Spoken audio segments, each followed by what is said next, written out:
ছেলে যদি যখন তখন বায়না করে, মা আজ মোমো বানিয়ে দাও, কাল চিকেন বানিয়ে দাও, সব সময় সব রকম বায়না।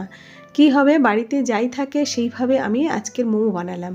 দেখুন ময়দার ডো বানিয়েছি, লবণ আর একটু তেল দিয়ে ডো বানিয়ে নিয়েছি, নিয়ে এখানে বাটার সাদা তেল দিয়ে আর রসুন কুচি দিয়ে আর তারপরে যে কোনো ভেজিটেবল ছোট ছোট করে কেটে এভাবে ভেজে নিয়ে গোলমরিচ আর লবণ দিয়ে ভেজে একটা পুর তৈরি করে নেবেন।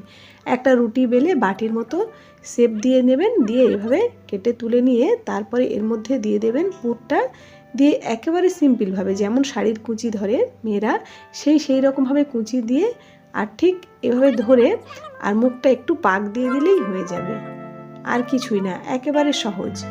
এইভাবে সহজভাবে মোমো তৈরি করে নিলাম। আমার ছেলে যখন বলে এটা খাবো, খুব সহজে এটা বানিয়ে দিই। এইভাবে স্টিম করে নেবেন। কেমন লেগেছে রেসিপিটা জানাতে কিন্তু একদমই ভুলবেন না। আপনাদের অসংখ্য ধন্যবাদ।